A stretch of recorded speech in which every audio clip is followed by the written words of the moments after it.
single horse, rifle, cannon, or soldier. For a long time, there was not a soldier in the garrison who did not receive his food and clothing, but out of what I gave him, Mariano Guadalupe Vallejo. In the 1830s, the isolated Californios began to welcome settlers from other countries. About 60 miles from Vallejo's home, a trading post on the Sacramento River called Sutter's Fort attracted a large colony of immigrants from the United States.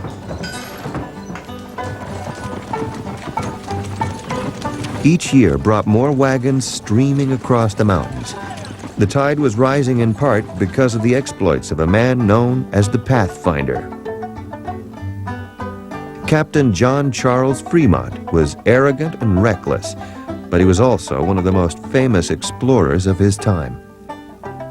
Fremont's reputation was built on the work of his wife, Jessie, a talented writer who edited his journals and reports into books that inspired thousands to head west. Our neighbors got hold of Fremont's story of California and Oregon, brought the book to my husband to read, and he was carried away with the idea too. I said, "Oh, let us not go." Our neighbors, some of them old men and women, had large families, but it made no difference. We sold our home, and everything we could not take with us or sell, we gave away, and joined the company for California. Mary Annie Jones. Mariano Vallejo viewed the growing colony of Americans in California with mixed emotions. Vallejo knew too well what had happened in Texas once Americans had outnumbered Mexican settlers. Vallejo was fascinated with Americans because they represented for him a set of Republican ideals that he had been tracing from his youth from the time he read Rousseau.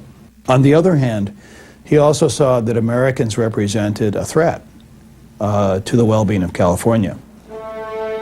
In December of 1845, Californios were both puzzled and concerned when Captain John Charles Fremont and 65 heavily armed men made their way out of the snow-laden mountains and into Sutter's Fort. The captain was supposed to be on a mapping mission for the U.S. government, but whatever his skills as an explorer, Fremont was no diplomat. In a dispute with local authorities, the hot-tempered captain planted a U.S. flag on a mountaintop for all to see. Californios were outraged, and Fremont avoided a fight only by heading north to Oregon. Still, the incident reinforced a hard truth for Californios. Their province was ripe for the taking. Mexico could not protect them. Some talked of independence, others of establishing an alliance with Britain or France. Mariano Vallejo argued that California's best hope lay in an alliance with the United States. To rely any longer upon Mexico to govern and defend us would be idle and absurd. Why should we shrink from incorporating ourselves with the happiest and freest nation in the world, destined soon to be the most wealthy? Vallejo's good opinion of Americans would soon be put to the test. 3 months after planting his flag in the mountains, Captain John Fremont came riding back to Sutter's Fort. By now, the U.S. settlers in the area were anxious and angry, certain they would be forced to leave California. No one knows for sure whether Fremont was acting under orders or on his own, but the captain suggested a plan.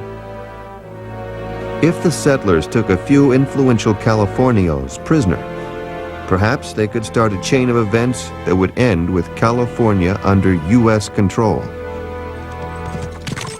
In the early dawn of June 14, 1846, Mariano Vallejo was awakened by a band of American settlers pounding on his door. One of them later described his companions. Almost the whole party was dressed in leather hunting shirts. Many of them were greasy. They were about as rough-looking a set of men as one could well imagine. anyone would feel some dread at falling into their hands. Dressed in his military uniform, Vallejo faced the group. To what happy circumstances, Vallejo is reported to have said, shall I attribute the visit of so many exalted personages? The men declared that they were establishing an independent republic in California. General Vallejo was placed under arrest and forced to sign an official surrender. The Americans then helped themselves to Vallejo's brandy and wine. Soon they were shouting at each other, locked in a drunken debate over the wording of their Declaration of Independence. "Choose this day what you shall be," said one. "Either we are robbers or we must be conquerors." Later that morning in the plaza, the rebels raised a homemade flag featuring a crudely fashioned grizzly bear. The robbers hoisted a piece of linen about the size of a large towel. In it was painted a red bear and a lone star. A band of ungrateful horse thieves, trappers, and runaway sailors. Rosalia Vallejo Lis. Mariano Vallejo and his brother Salvador were taken under armed escort to Sutter's Fort. Vallejo had hoped that Fremont would release them. Instead, the captain ordered them held prisoner. Salvador Vallejo remembered it as a day of humiliation and betrayal. My heart grieved for my brother when the light of day allowed me to see him lying on a damp floor without coverings or even a pillow on which to rest his head.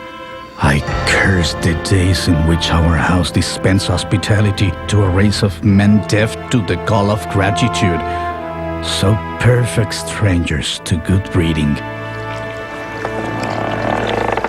Sailing in the waters off the California coast, U.S. Commodore John D. Sloat cautiously entered Monterey Harbor. In the event of a declaration of war, his orders were to occupy California's ports and, if possible, to bring about the peaceful annexation of the territory. But when told that Fremont and the Bear Flaggers had started a rebellion, Sloat knew he had to act. Doña Maria de las Angustias de la Guerra remembered the day clearly. During the morning, the preparations could be seen. Many armed boats filled with men came ashore and took possession without any interference. There was no garrison, and I believe the only Mexican officer present was old Captain Mariano Silva. The conquest of California was not a pleasant event for the Californios, but I must confess that California was on the road to the most complete ruin. When the Bear Flaggers heard the news from Monterey, they replaced their flag with the Stars and Stripes. The independent Republic of California had lasted just 3 weeks.